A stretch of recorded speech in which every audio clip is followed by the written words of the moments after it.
You need to bring the beat.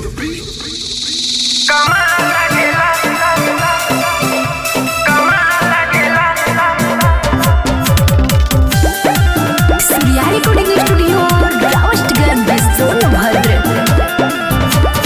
आवा घुमा दी तोरा के हम रावस्टगंज बाजार में, बहुते नीमन पंचमुखी वाला को हजार में, बसन बहार का रसगुल्ला कमाल लगेला। रानी हो रावस्टगंज का गोलगप्पा मन भावेला, रानी हो